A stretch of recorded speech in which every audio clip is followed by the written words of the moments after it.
Hi everybody, Brian here, back with what I picked up over the past week.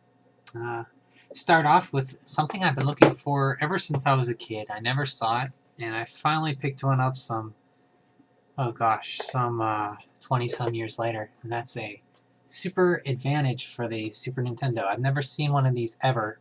I saw it and I had to pick it up, and I used it to play some games, and I have to say it's nice. I like the button layout. I like the individual turbo program selecting. I like the look of it, how it looks like the Super Nintendo. This ball, the joystick ball, screws off, and I'm very happy to have this. So something I've been looking for years, I finally get. Speaking of the Super Nintendo, we'll go off. I got a few games for it right here. Start for $6. I picked up Super Alfred Chicken. It's a platform game. You play this chicken. You kind of float in the air a little bit.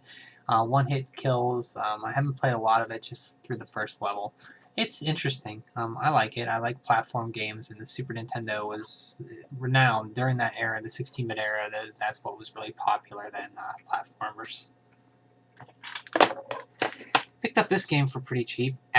Looney Tunes Acme Animation Factory, and it's like Mario Paint with Looney Tunes. That's all I can say really about it. I played just a little bit about it, but a little bit of it. It's okay. I mean, I probably won't dive into it a lot, but I've never seen this before or heard of it, so I thought I'd pick it up.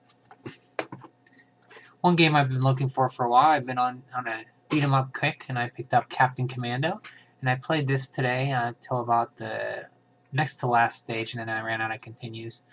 You can play as 4 characters. Captain Commando, there's a ninja, I forget his name, might begin with an H. There's a baby, which is a little baby inside of a mech suit, and then there is,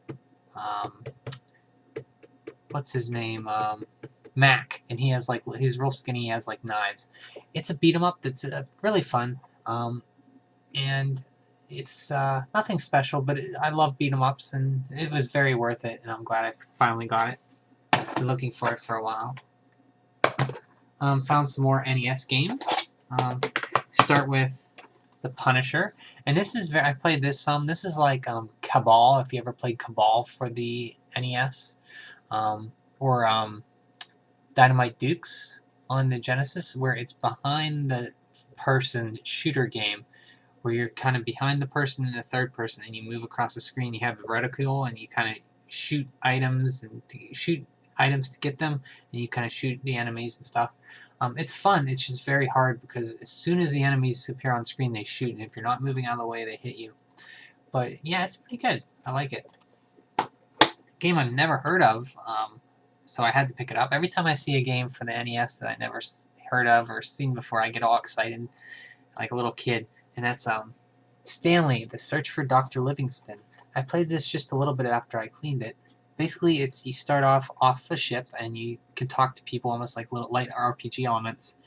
And the graphics are kind of cool, very, very, very of its time. But yeah, it seems kind of interesting. It's like an adventure game almost. It gives me a kind of a adventure kind of game, but with platforming in it. So yeah, that's kind of cool. And I never heard of this game, so. It's by Electro Brain, which I don't think they made a lot of NES games. I can't remember too many other ones. Picked up Super Pitfall for cheap. I was surprised I didn't have this. And I played a little bit of it, and it's okay. I mean, I have obviously games like the old NES games, you really have to put a lot of time into it, but I could see it being pretty fun. I picked up 2 DS games. The first is Lobster Tail. I've heard this is kind of like a Metroid-style adventure exploring game, with almost like you have monsters that you raise, which is kind of weird, but yeah, I love Metroid-style adventure exploration games, so happy to pick this up. Also picked up Metroid Prime Pinball, and I was excited because I've heard good things about this game. The music is from Metroid Prime. You go through some of the Metroid Prime levels.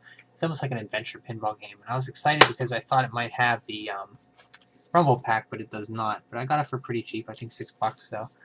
And I don't need the Rumble Pack. If I find another copy with it, I'll buy it just to have it, so. Glad to have Metroid Prime Pinball.